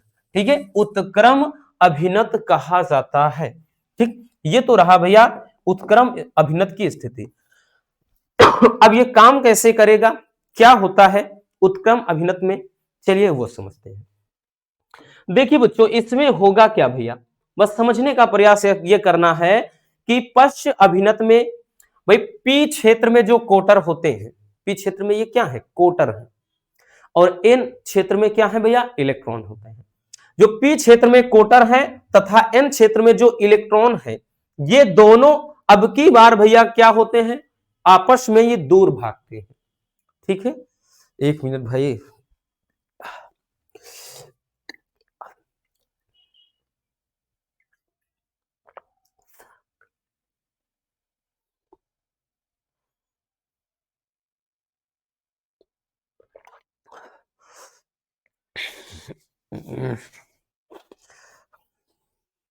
सॉरी बच्चों थोड़ा मन खराब होने लगा था, बताया ना कि लगातार बोलते हैं तो थोड़ा दिक्कत होने लगती है हमको, क्योंकि सर में प्रॉब्लम है। देखिए भैया हमने क्या बताया कि उत्क्रम अभिनत में क्या होगा, जो पी क्षेत्र के कोटर हैं और एन क्षेत्र के इलेक्ट्रॉन है, क्योंकि इनका जो सिरा है अब की बार वो बदल दिया है, जब सिरा बदल दिया गया है प्यारे बच्चों तो अब की बार जो पी क्षेत्र में कोटर हैं वो क्या है भैया संधि से, ये जो संधि है इस संधि से दूर हटेंगे, संधि से क्या होंगे दूर हटेंगे, यानी ये इधर की तरफ होंगे और एन क्षेत्र के इलेक्ट्रॉन भी वो भी क्या होंगे भैया संधि से दूर हटेंगे। ठीक, वो भी संधि से दूर हटेंगे। अब यहां पर जब ये संधि से दूर हटेंगे तो ये आपस में कभी मिल ही नहीं पाए, है ना, कि दो दिल मिल रहे हैं, है ना, कि दो दिल मिल रहे हैं मगर चुपके चुपके, तो यहां तो कहां मिल रहे हैं, तो यहां नहीं मिल पा रहे हैं भैया, जब ये दूर हटेंगे संधि से तो कभी मिल ही नहीं पाएंगे बबुआ, और जब मिल नहीं पाएंगे संयोग नहीं कर पाएंगे तो इसका मतलब है कि इसमें धारा का प्रवाह होगा ही नहीं। तो अब तो समझ में आ गया लिखना कैसे है प्यारे बच्चों, चलिए देखते हैं। लिखेंगे कि इस स्थिति में पी क्षेत्र से कोटर तथा एन क्षेत्र से इलेक्ट्रॉन दोनों संधि से दूर जाने लगते हैं, अतः वे कभी भी संधि के समीप संयोग नहीं कर पाते हैं। इस प्रकार डायोड में यानी पीएन संधि डायोड में बहुसंख्यक वाहकों के कारण कोई धारा नहीं होती है, यानी जो बहुसंख्यक आवेश वाहक ये कोटर और इलेक्ट्रॉन है इनके कारण संधि में कोई धारा नहीं, यानी पश्च दिशिक में धारा का प्रवाह नहीं होता है, जबकि अग्र दिशिक में धारा का प्रवाह होता है। समझ में आ गया भैया, चलिए जल्दी से प्यारे बच्चों स्क्रीनशॉट कर लीजिए फिर हम आगे चलते हैं।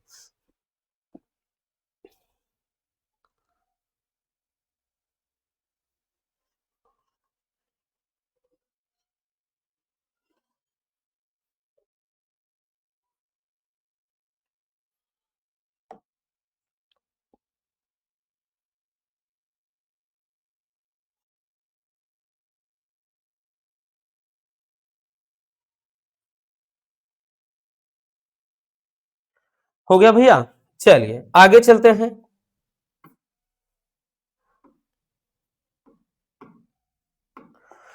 अब देखिए भैया, अब ये जो क्वेश्चन है ना, यही क्वेश्चन बबुआ आपका 5 नंबर में पूछा जाता है। हम इसी क्वेश्चन की बात करें। अभी तक जो देखा वो पहले ही बताया कि 3 नंबर में आता था, मतलब आता था नहीं, आता है, इसीलिए बोल रहे ना कि आज जुबान कुछ ज्यादा ही उल्टा सीधा निकल रहा है। ठीक है, वो 3 नंबर में आता है भैया, और ये 5 नंबर का क्वेश्चन है। कितने नंबर वाला? 5 नंबर वाला क्वेश्चन है। तो ये प्यारे बच्चों वेरी वेरी इंपॉर्टेंट क्वेश्चन है, इसे बिल्कुल भी इग्नोर मत करिएगा, क्योंकि भैया ये 100% क्वेश्चन पूछा जाने वाला है। और ये पूछा जाता है, जाने वाला क्या है, पूछा जाता है। ठीक है, दोनों में एक श्योर है, आएगा, डेफिनेटली फिक्स है। ठीक है, चलिए समझते हैं भैया। देखिए जो क्वेश्चन है कि पीएन संधि डायोड को अर्ध तरंग दिष्टकारी तथा पूर्ण तरंग दिष्टकारी के रूप में कैसे प्रयुक्त किया जाता है। ठीक है, कैसे प्रयुक्त करते हैं, चलिए 1 मिनट। हाँ, तो यहां पर देखिए लिखा गया है, ध्यान देना। ठीक, ये पेज वैसे ही बना दिया गया है। तो देखिए जो पीएन संधि डायोड है बच्चों, पीएन संधि डायोड है, पीएन संधि डायोड है भैया, वो भाई इसका भी प्रयोग 2 रूपों में किया जाता है। ठीक, इसका भी प्रयोग 2 रूपों में किया जाता है। एक होता है अर्ध तरंग दिष्टकारी। क्या होता है? अर्ध तरंग दिष्टकारी के रूप में, अर्ध तरंग दिष्टकारी के रूप में। और दूसरा होता है भैया पूर्ण तरंग दिष्टकारी के रूप में।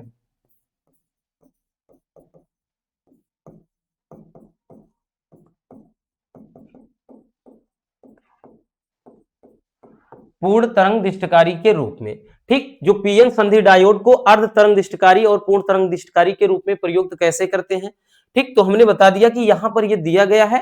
तो अब चलिए देखते हैं कि इसका भाई प्रयोग किस तरह से किया जाता है। पहला जो है पश्च अभिनत, क्या कहां से भैया, तो पीएन संधि डायोड का अर्ध तरंग दिष्टकारी के रूप में प्रयोग कैसे करते हैं, चलिए देखते हैं। पहले ही बता चुके हैं भैया, ये आएगा तो पूरा 5 नंबर का क्वेश्चन है। कितने नंबर का? तो भैया पहले से आपको यहां से हम बता दे रहे हैं, पहले से ही आपको कहते हैं ना कि चेतावनी दे दे रहे हैं। ठीक है, कि जाग जाओ। ठीक, कि अगर आप सो गए ना तो खो गए, क्योंकि अगर जागे हो तो पा जाओगे। ठीक, चलिए देखते हैं कि भाई किस तरह से प्रयोग करते हैं। इसकी बनावट क्या होती है समझते हैं, कि साथ साथ आप देखते चलिएगा कि इसमें ट्रांसफार्मर की प्राथमिक कुंडली को पी से दर्शाते हैं। एक भैया प्राइमरी कुंडली आपने ले लिया, चलिए प्राथमिक कुंडली हमने यहां से ले लिया। ठीक, एक प्राथमिक कुंडली ले लिया, और इसमें एक प्रत्यावर्ती स्रोत से जोड़ दिया जाता है। इसमें भैया एक सोर्स लगा दिया जाता है, इसमें सोर्स से जोड़ देते हैं। ठीक, तथा द्वितीय कुंडली एस में एक पीएन संधि डायोड। ठीक, इधर क्या ले लेते हैं, कोई सेकेंडरी भैया, इधर कोई सेकेंडरी, इधर एक द्वितीय कुंडली ले लेते हैं भैया। तो द्वितीय कुंडली में ध्यान देना, कह रहा है कि द्वितीय कुंडली एस में, तो इधर एक द्वितीय कुंडली ले लिया, क्योंकि ये पूरा स्ट्रक्चर ट्रांसफार्मर की तरह होता है भैया। और एक द्वितीय कुंडली ले लिया, एक ही बनाते हैं यहीं तक। एक द्वितीय कुंडली एस में, इसका नाम भाई ये प्राइमरी है, तो प्यारे बच्चों इसको पी से दर्शा दिया, ये द्वितीयक है एस से दर्शा दिया। ठीक है, यहां पर पी और एस से दर्शाया जा रहा है। तो इतना समझ में आ गया, एक प्राइमरी क्या है, कुंडली है, जिसे एक यहां पे कह रहा है एक प्रत्यावर्ती स्रोत से, यानी एक एसी सोर्स से इसको हम जोड़ देंगे आगे। तो फिर आगे कह रहा है एक द्वितीयक कुंडली एस में एक पीएन संधि डायोड तथा एक लोड प्रतिरोध। तो भैया यहां पर प्यारे बच्चों एक पीएन संधि डायोड, इसके साथ में आगे जब जाएंगे तो एक पीएन संधि डायोड। ठीक है, एक पीएन संधि डायोड, एक पीएन संधि डायोड जोड़ दिया गया। ध्यान देना भैया, ये क्या है, एक पीएन जंक्शन है। अभी इसके पहले याद करो, हमने पीएन संधि डायोड का एक सैंबल बनाया था, एक प्रतीक बनाया था। तो जब पीएन संधि डायोड हमने जोड़ दिया, और कह रहा है इसमें कि भैया कि इसमें और एक क्या किया जाता है कि एक और लोड प्रतिरोध, ठीक है, एक लोड प्रतिरोध जोड़ देते हैं। ठीक, कि एक लोड प्रतिरोध श्रेणी क्रम में जोड़ दिया जाता है। ठीक है, नाम क्या रखेंगे, आर एल। एक लोड प्रतिरोध श्रेणी क्रम में जोड़ देते हैं, और निर्गत वोल्टता को लोड प्रतिरोध के सिरों के बीच जोड़ा जाता है। यानी निर्गत वोल्टता यानी यहां से ध्यान देना भैया, ये जो निर्गत वोल्टता है इसके सिरों के बीच, ठीक है, निर्गत सोर्स, ये जैसे निवेशी है, इधर से भैया एसी सोर्स है, यानी इधर एसी सोर्स के साथ जोड़ा गया है, और इधर क्या है, एक मतलब क्या है जो बाहर निकल रहा है उसके साथ निवेशी, इधर निवेशी है, इधर निर्गत। तो ये पूरा का पूरा स्ट्रक्चर हो गया। तो ये तो रहा बनावट की, इसमें ट्रांसफार्मर की प्राथमिक कुंडली पी को एक प्रत्यावर्ती क्या है स्रोत से साथ जोड़ दिया जाता है, तथा द्वितीयक जो कुंडली है, तो द्वितीयक कुंडली में पीएन संधि डायोड को एक लोड प्रतिरोध के साथ श्रेणी क्रम में जोड़ते हैं, तथा क्या किया जाता है, इसमें जो लोड प्रतिरोध आरएल होता है वो एक निर्गत, भाई निर्गत यहां पे वोल्टता है ना, कहा गया, निर्गत वोल्टता को लोड प्रतिरोध के सिरों के बीच जोड़ा जाता है। ठीक है, इसके सिरों के बीच में। इतनी सी बात समझ में आ गई। बनावट में कुछ भी नहीं करना, ये लिखना है। अब जो सबसे ज्यादा प्रमुख होता है वो इसका क्रियाविधि होता है। क्रियाविधि में समझना, अब समझने का प्रयास करिएगा। इसका जैसे भाई सिरा हम ले लेते हैं बच्चों, एक मान लेते हैं ये ए है और एक सिरा बी है। अब यहां पे एकदम दिमाग ठंडा करके समझने का प्रयास करिए। जब क्या है प्रत्यावर्ती वोल्टता के साथ, प्रत्यावर्ती सोर्स के साथ इसमें हम धारा का प्रवाह करते हैं पीएन संधि डायोड, यानी जब क्या है सिरा ए जो है, सिरा जो कुंडली, भाई ये जो द्वितीय कुंडली है इसका सिरा ए बी के सापेक्ष धनात्मक हो। एकदम समझना अच्छे से, एकदम गहराई से, सिरा ए क्या हो, धनात्मक हो, और सिरा बी क्या हो बच्चों, ऋणात्मक हो। ठीक है ना, एकदम मजे में सीखना। सिरा ए क्या हो, धनात्मक हो, और सिरा बी क्या हो, ऋणात्मक हो। तो ऐसी दशा में क्या होगा भैया, तो इसमें जो धारा का प्रवाह होगा वो, इसका ध्यान देना, ये पीएन जंक्शन है। ठीक है, ये क्या है, अगर ये भैया पी है तो ये एन है। तो इस ऐसी दशा में ये सी मान लेते हैं भैया, इसको यहां से क्या कहते हैं, सी मान लिया। एक मिनट, ये क्या है, सी है, और ये क्या है, डी है। ठीक है, तो ऐसी दशा में भैया सी से डी की तरफ क्या होगा, धारा का प्रवाह होगा, क्योंकि इसमें जो पीएन संधि डायोड है वो अग्र अभिनत या फिर यूं कह ले अग्रदिशिक की स्थिति में एक मिनट भाई, पानी पी ले।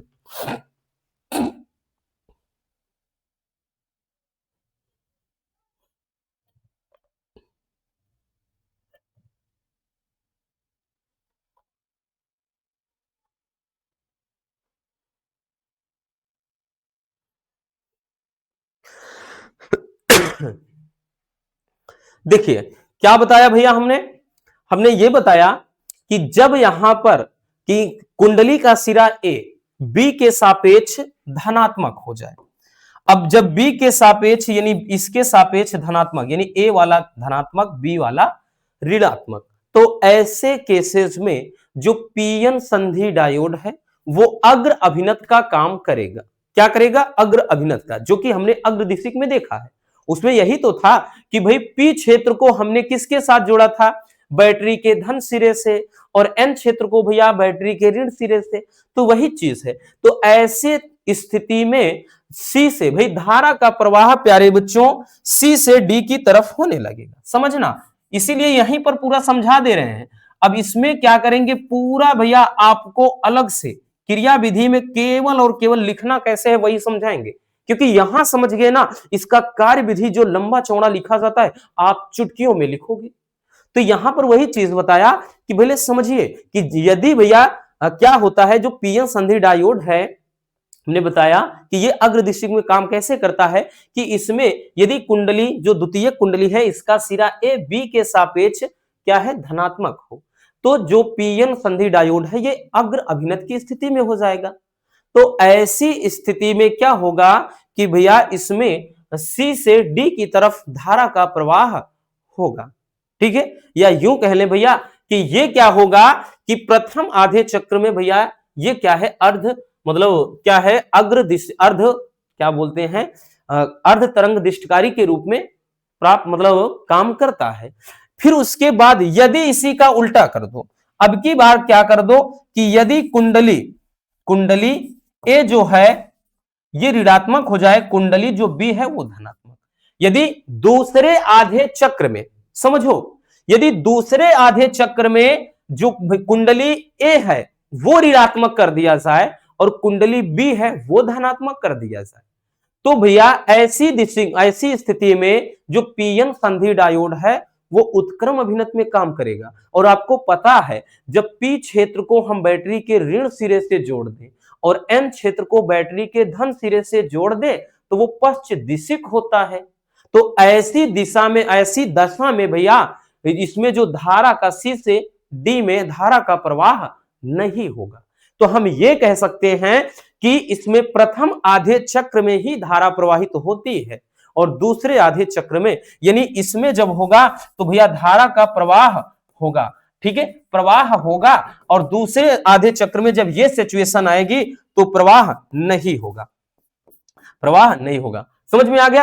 अब पूरी कहानी समझ में आ गई भैया, क्योंकि यही समझना था मेरे बब्बर शेर और शेरनियों, और कुछ भी नहीं समझना। फिर से एक बार बता देते हैं कि यहां पर ये बताया यदि कुंडली भाई ए बी के सापेक्ष, यानी कुंडली का सिरा ए बी के सापेक्ष धनात्मक हो, तो ऐसी दशा में पीएन जो ये संधि डायोड है अग्र अभिनत की स्थिति में होगा। और ऐसी स्थिति में जब होगा तो इसमें धारा का प्रवाह सी से डी की ओर होने लगेगा। लेकिन दूसरे आधे चक्र में यदि कुंडली का सिरा ए बी के सापेक्ष ऋणात्मक हो जाए तो जो संधि डायोड है वो पश्चिम दिशिक या उत्क्रम अभिनत में होगा। तो ऐसी स्थिति में सी से डी की तरफ धारा का प्रवाह नहीं होगा। तो हम ये कह सकते हैं कि संधि डायोड में इसमें प्रथम आधे चक्र में ही धारा का प्रवाह होता है, दूसरे आधे चक्र में नहीं। तो ये कह सकते हैं कि ये पीएन संधि डायोड अर्ध तरंग दिष्टकारी के रूप में प्रयोग होता है। चलिए लिख लीजिए, उसके बाद कैसे बताया वो अब आपको समझ में आ जाएगा।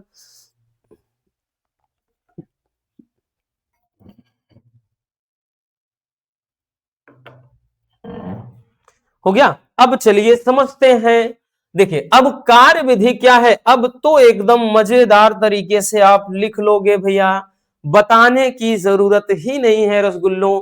देखिए क्या कुछ बताया हमने कि देखिए हमने ये बताया कि निवेशी प्रत्यावर्ती वोल्टेज के धनात्मक अर्धचक्र में, यानी पहले आधे चक्र में जब द्वितीय कुंडली का सिरा जो ए है बी के सापेक्ष धनात्मक हो, हमने जब बताया कि भाई ये द्वितीय कुंडली है, पहले समझिए यहां पे ऐसे था, पहले समझ लीजिए शॉर्ट में, और इधर बताया गया इसे फटाक से एक बार फिर से जल्दी से समझने का प्रयास करिए बबुआ। ठीक है, और उसके बाद ऐसे देखिए यहां पर यह बताया गया कि यदि कुंडली ये ए है ये बी है, यदि कुंडली ए बी के सापेक्ष धनात्मक हो तो संधि डायोड कैसी, यानी जो ये जो संधि डायोड है अग्र अभिनत की स्थिति में होगा, तो अग्र दिशिक की स्थिति में होगा। और इस अवस्था में लोड प्रतिरोध में धारा यानी जो आर एल है, इसमें यहां पे ये सी है, यहां पे ये डी है, तो ऐसी स्थिति में लोड प्रतिरोध में धारा सी से डी की ओर बहने लगती है। ठीक है भैया, फिर उसके बाद हमने बताया इसके बाद ऋणात्मक अर्धचक्र में जब अब की बार क्या कर दें, जब कुंडली का सिरा ए बी के सापेक्ष ऋणात्मक कर दें, अब यानी ए वाला अब माइनस कर दें, बी वाला प्लस कर दें, तो ऐसी स्थिति में संधि डायोड जो होगा भैया ये क्या हो जाएगा, अब की बार पश्चिम दिशिक में हो जाएगा। जो कि अग्र दिशिक पश्च दिशिक अच्छे से समझा है। तो जब पश्च दिशिक में हो जाएगा तो इस अवस्था में लोड प्रतिरोध में कोई धारा, यानी इसमें जो सी से धारा कि डी की तरफ अब धारा का प्रवाह नहीं होगा, क्योंकि उसमें अब आवेश वाहक दूर हट जाते हैं संधि से। ठीक, तो इस प्रकार हम ये कह सकते हैं कि पीएन संधि डायोड के अर्ध तरंग दिष्टकारी में केवल धनात्मक अर्ध चक्र में ही लोड प्रतिरोध में धारा का प्रवाह होता है, यानी प्रथम आधे चक्र में ही धारा का प्रवाह होता है। तो अब तो समझ में आ गया ना, एकदम सिंपल तरीके से और एकदम लाजवाब तरीके से। चलिए बबुआ जल्दी से स्क्रीनशॉट कर लीजिए, फिर हम आगे चलते हैं। ठीक है, वो और भी इंटरेस्टिंग टॉपिक है।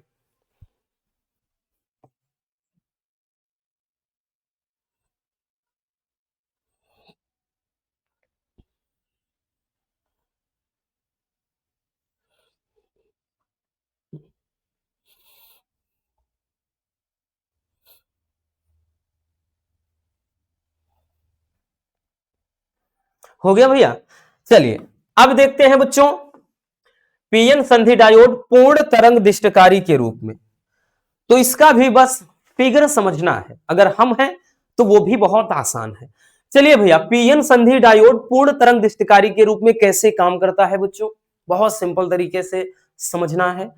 इसकी बनावट कैसे होती है देखिए समझिए। इसमें क्या होता है पहले समझ लेते हैं। ठीक, एकदम बढ़िया तरीके से जैसे जैसे कहा जाए बनाते चलते हैं कि इसमें प्राथमिक कुंडली को एक प्रत्यावर्ती धारा स्रोत से जोड़ दिया जाता है। इसमें भी बस सेम प्रोसेस है। एक भाई हमने ले लिया एक प्राथमिक कुंडली, यूं का बना दियो, जलेबी छान रहे हो, ठीक है, एक ये बना दियो भैया,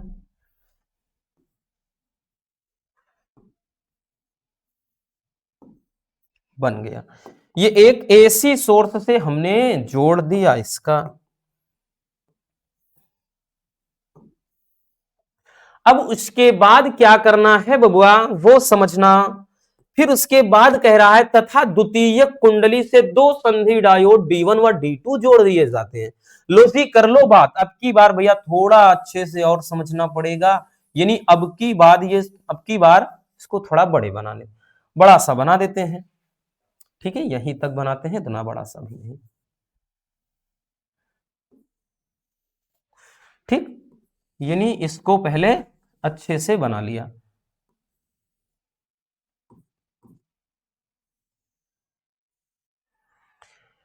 ये हो गया, ठीक है। और इसमें D1 व D2, इसमें तो भाई यहां पर हमने जोड़ा ही नहीं।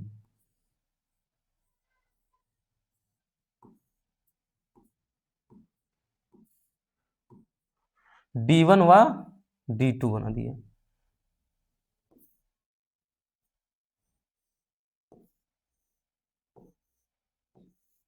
D1 व D2 भैया दो संधि डायोड ये हमने ले लिया। ठीक है, इसमें इसका नाम दे दिया D1 और ये क्या है D2। ये बनावट है, जैसा कहा जाए वैसा करते चलिए। फिर आगे इसमें P क्षेत्र को एक दूसरे से जोड़ देते हैं। देखिए बबुआ हमको मालूम है भैया ये P क्षेत्र है, ये N, इसमें ये P क्षेत्र है और ये N, अंदर दिख नहीं रहा होगा प्रॉपर बट समझिए। तो इसमें भैया P क्षेत्र जाहिर सी बात है ये एक दूसरे से जुड़े हैं, तो P क्षेत्र को एक दूसरे से जोड़ देते हैं तथा N क्षेत्र को एक दूसरे से। तो इधर आओ, इधर भैया जैसे ये है समझना, ये अगर P क्षेत्र है इतना, ठीक है, तो ये इधर से आकर के ऐसा ही तो जुड़ा है बबुआ। फिर उसके बाद ये N क्षेत्र है, इधर भी N, ये आकर के आपस में ये N वाले भी तो जुड़े हैं, तो भैया जुड़ा तो वैसे ही है। तो N क्षेत्र को भी आपस में क्या है जोड़ दिया गया। एक लोड प्रतिरोध RL को द्वितीय कुंडली के केंद्रीय निष्कास T तथा N क्षेत्र के बीच जोड़ दिया जाता है। मतलब एक लोड प्रतिरोध, अब की बार केंद्रीय निष्कास बोल रहा है भैया, केंद्रीय की मतलब है यहां पर देखिए केंद्रीय निष्कास यहां से लेकर के भैया और यहीं पर एक लोड प्रतिरोध RL को जोड़ दिया जाए। जैसे यहां केंद्रीय निष्कास हमने एक T ले लिया, मान लिया ये T है, ठीक है। और उसके बाद भैया, उसके बाद ध्यान देना, और यहां पर कोई नाम दे देते हैं जैसे, ठीक है, MNOP या फिर XYZ, ठीक है, या बिंदु O ले लिया ऐसे। और ये लोड प्रतिरोध है RL, ठीक। और इसके बीच भैया एक चीज ध्यान देना, यहां पे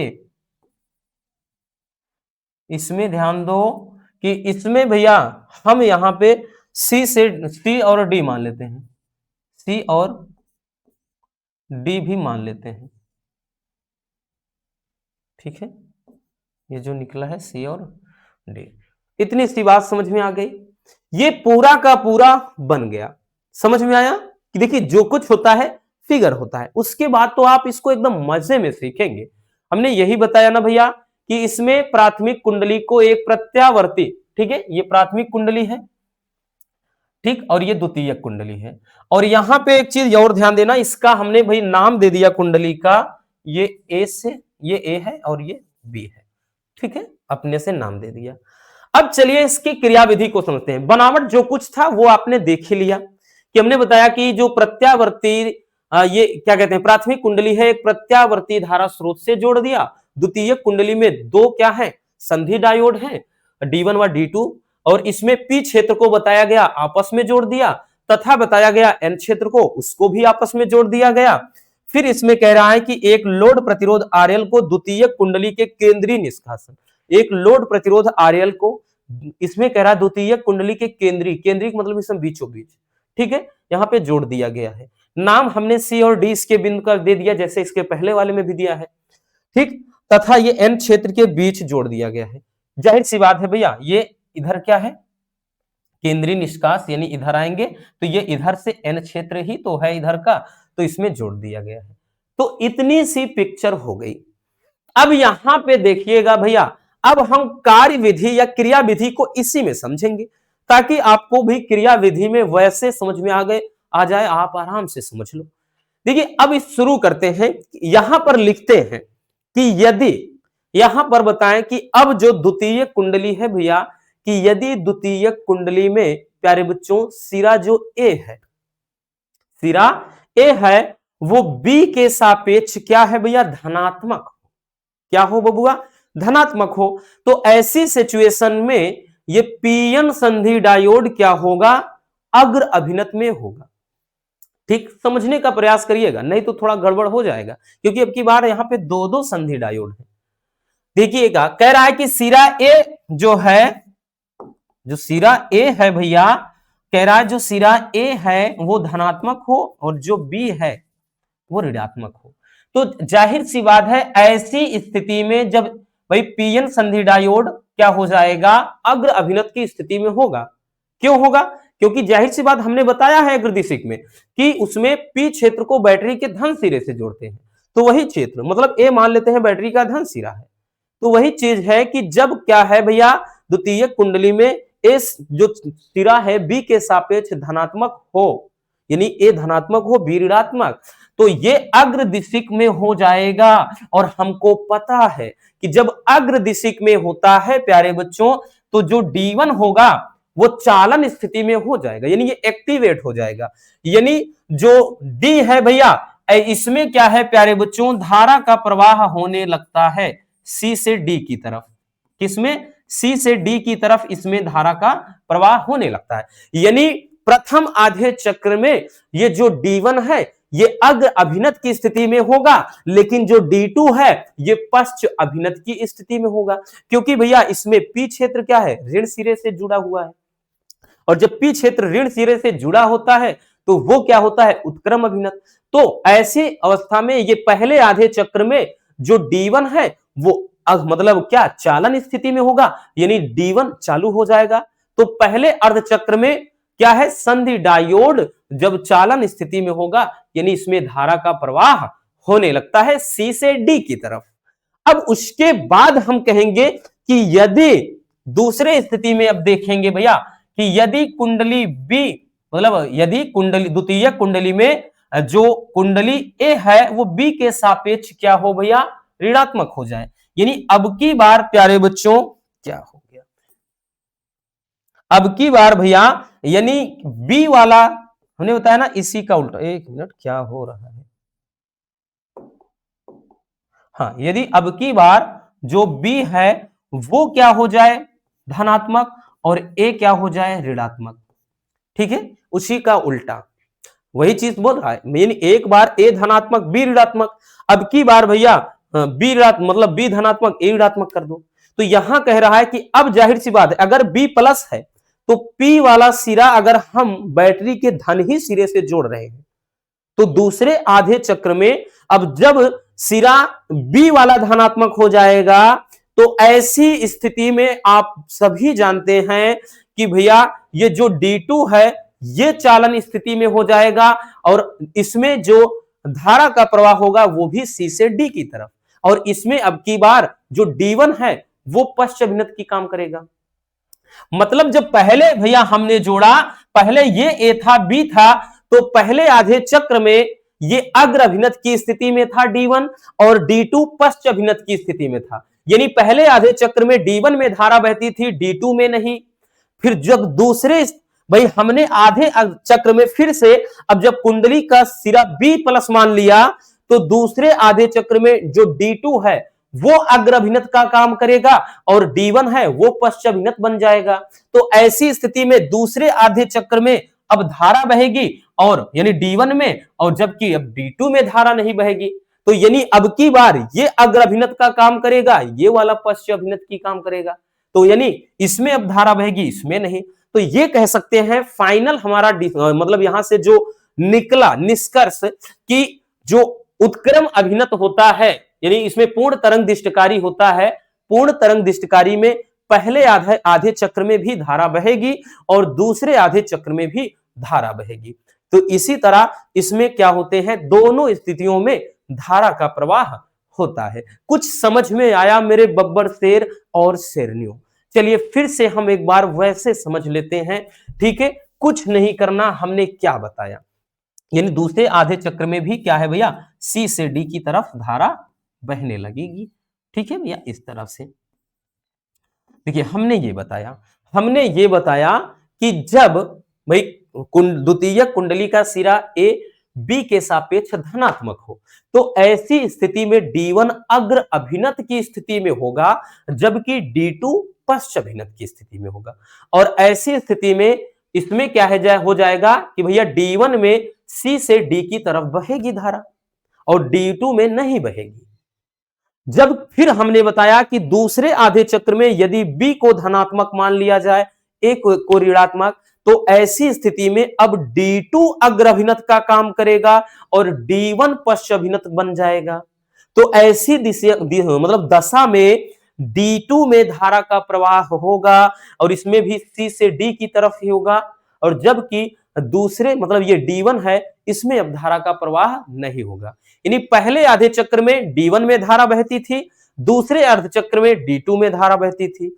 इस तरह से हम कह सकते हैं कि पूर्ण तरंग दिष्टकारी में दोनों स्थितियों में धारा का प्रवाह होता है, ठीक। तो चलिए पहले इतना स्क्रीनशॉट कर लो, अब कार्य विधि तो समझा ही चुके हैं।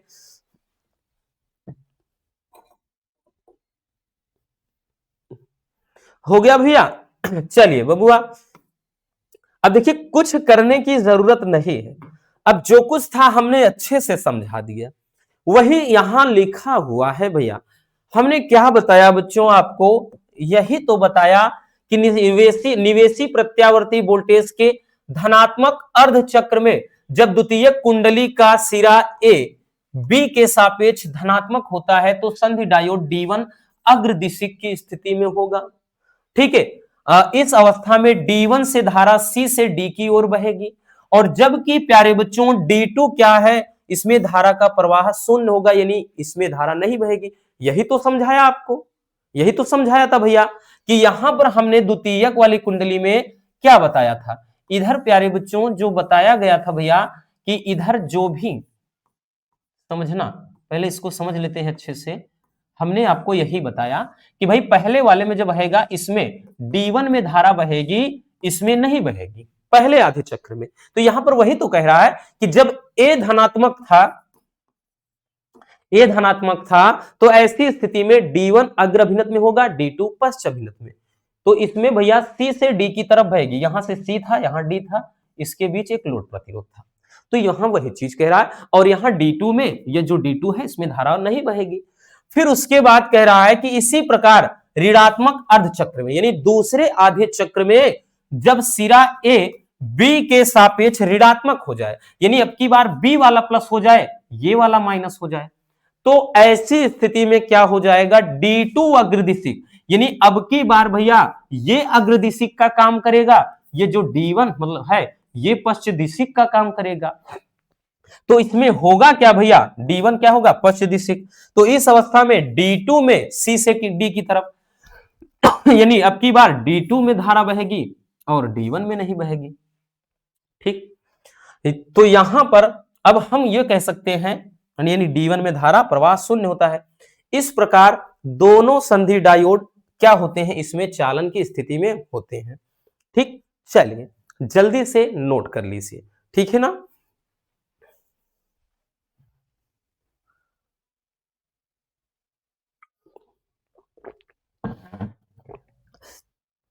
समझ में आ गया भैया कि जो इसमें पूर्ण तरंग दिष्टकारी होता है, दोनों स्थिति में धारा का प्रवाह होता है, जबकि अर्ध तरंग दिष्टकारी में केवल प्रथम आधे चक्र में ही होता था।